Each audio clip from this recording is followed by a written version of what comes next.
you're asking somebody in a lot of cases to write maybe the biggest check they've ever written Yeah. to the federal government. Yeah. Everyone's favorite. Telling them that the whole point of this is to pay less taxes. It sounds insane. You're listening to Advised with Rick Lucchini. All right, Rick. Man, it's been a while. Let's get into it, buddy. Let's talk about tax planning. Does that sound fun to you? That's our usual go-to, right? Something that you've mentioned seeing is how to approach the tax plan so that it's palatable for the client or the prospect. Why don't you just kind of explain what you've been seeing a little bit, and then we'll try to work out what maybe a better approach is so that people understand it more. It's funny. Okay, when you talk about palatable, I think sometimes there is like sticker shock when you start, when, you know, in our mind, when we're looking at a client's tax plan in retirement, we might be thinking about like 30, years, and how do we optimize their tax bill over time, which is great. You need to be strategic. But I saw actually on a YouTube video the other day, someone had commented like, oh, we looked into Roth conversions, but we don't want to do them because the tax bill's too high and it's going to mess up this and this and this. And, everything they said, I don't know their situation. I didn't comment on it, but everything they said were like, these are things that are going to affect us this year. And because it's going to cause me to write a bigger check this year on either my health insurance or my tax bill or something, I've gone ahead and just written off the strategy and I'm not going to do it. Now, is that the right thing for them? Maybe, maybe not. I don't know them, but sticker shock. Yeah. I mean, that gets people a lot of things, estate planning, tax planning, whatever. You see a big bill and you think this is not worth it. Pump the brakes, right? Yeah. I mean, do you run into that? Yeah, absolutely. I'm trying to get better at proposing strategies that will cause that issue a different way, and almost backing into it, showing the bigger picture to write maybe the biggest check they've ever written. Yeah. To the federal government. Yeah. Everyone's favorite. Telling them that the whole point of this is to pay less taxes. It sounds insane, right? And so if you don't go about it the right way and show them the math and show them the big picture and the long-term effect of these strategies, they're going to shut down right away, as I would. Like if you led with write this check and everything will be great, like I'm just going to shut down. So I think the effect is showing the lifetime savings, the lifetime strategy. And not only that, and we're talking about Roth conversions here. Yeah, I was going to say, adding context, like the big thing is probably the easy bucket that people get sticker shock at. The easy one is, and I think, and we don't have to go into that here. We'll talk more about the tax planning, but the other one is fees. Yeah. Like, and not just in our industry, but for CPAs, for financial advisors, for whatever the profession is, wills and trust lawyers. Yeah. You get sticker shock on the fee, and the only reason is because you don't know what the value is. Yep.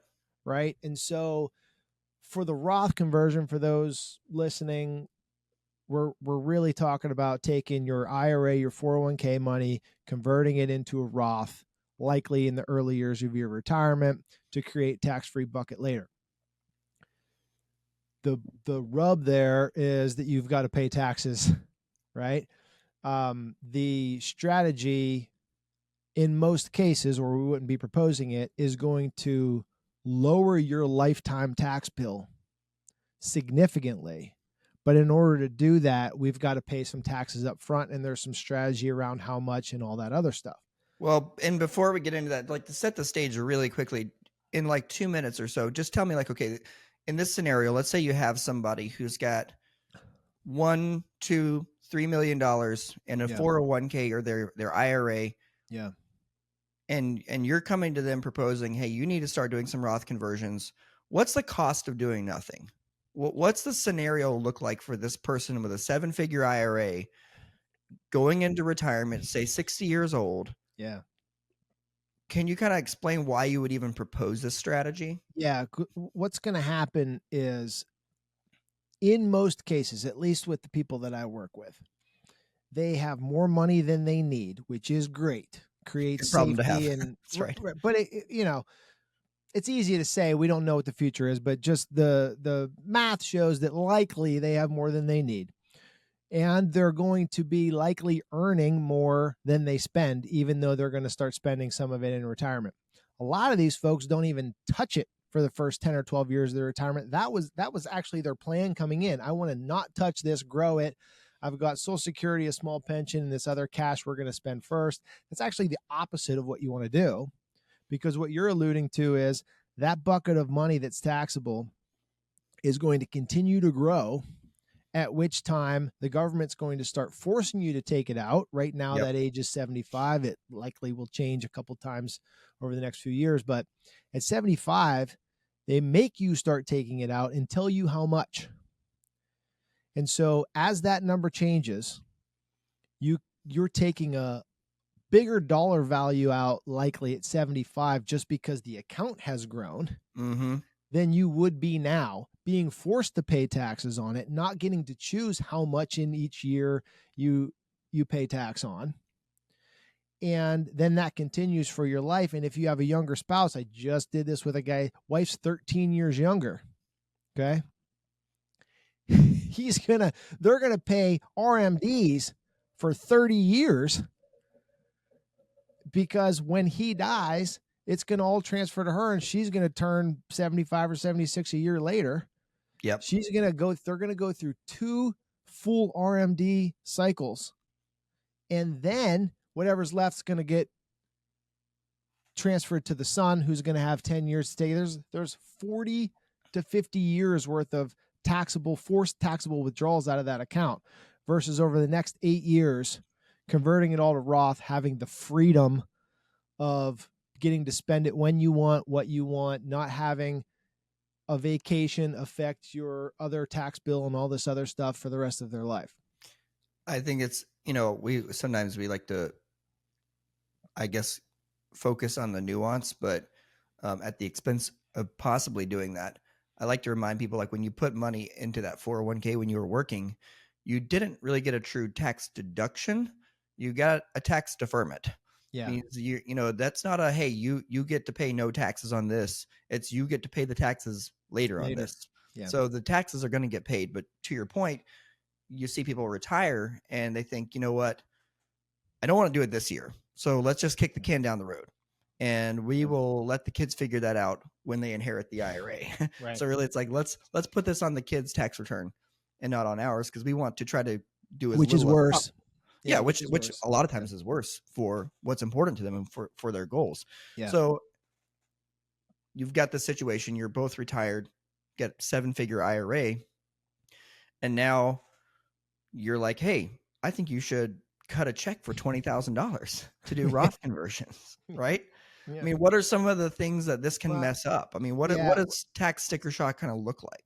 Well, a couple different ways. And you go through, for the clients that I've been doing it with, we go through some different stages, right? The first one is I understand it, but also the reason is I'm not doing a good enough job. So hopefully, as I get better at explaining the value, some of these like dipping your toe in the water stages will go away. But what I've seen is the first stage is, yes, let's do it, but let's do less.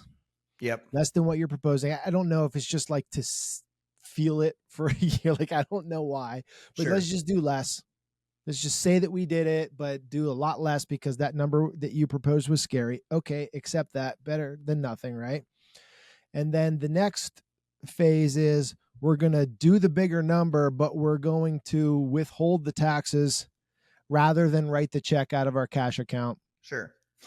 And then the third phase is, okay, now I finally get it. You've said it and pounded it into us 3 years in a row. Now we finally do the full number, write the check, and we're all bought in. And what I'm trying to get to is figuring out how to get people to buy in earlier.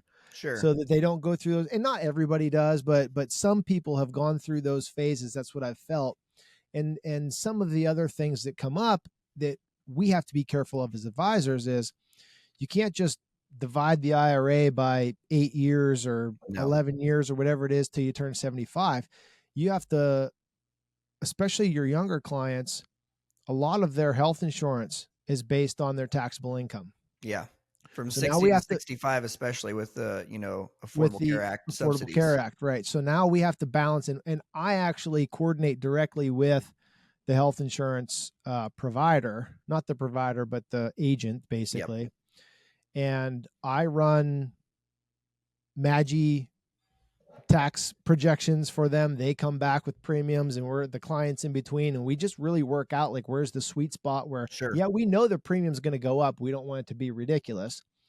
And we also have to look out for the people that are after 65, Medicare surcharges, Sure. if you take out too much. So there's a little balancing act there. It's not as easy as just dividing the number by however many years until you turn 75. Sure. But those can be sticker shock too. My insurance is, that's what you're talking about, the person that commented on social media. My insurance is going to go up. My taxes are going to go up. All these things are going to go up. Forget it. That's stupid.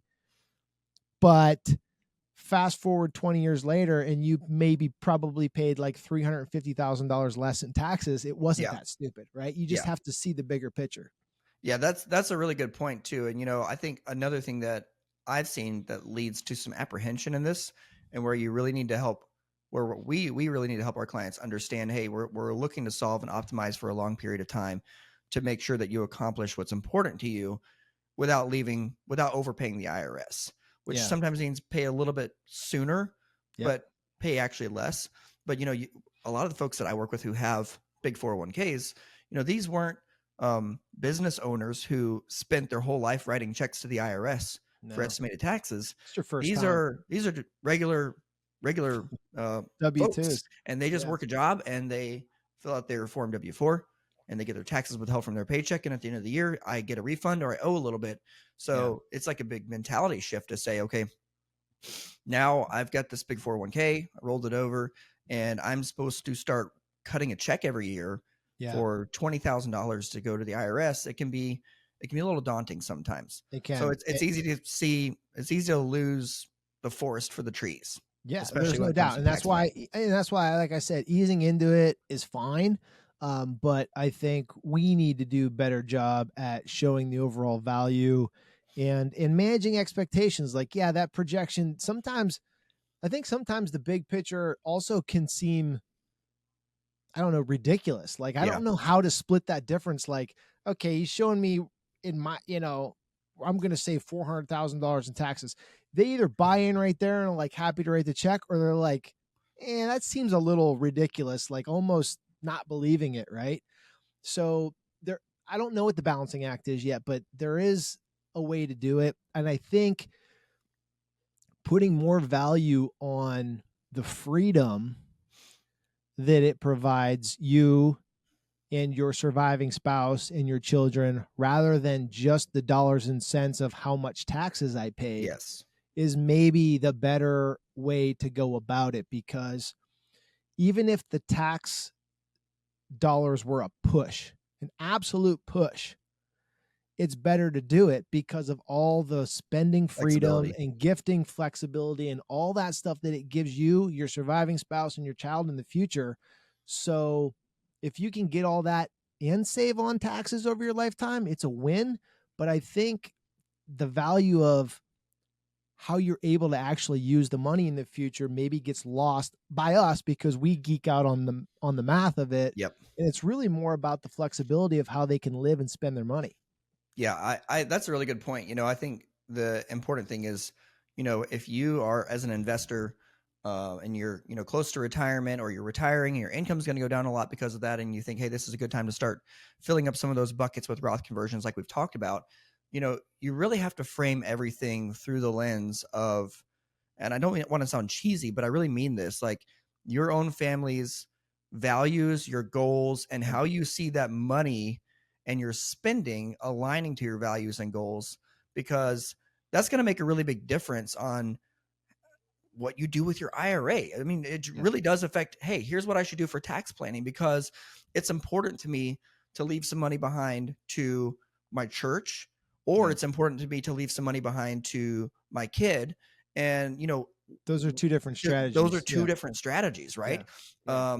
I'll tell you, this also doesn't really just affect people who have $1 million plus 401ks. I have a client who had like $100,000 in her IRA, And when she became a client of my firm, her original advisor had her just withdrawing everything out of her taxable brokerage account.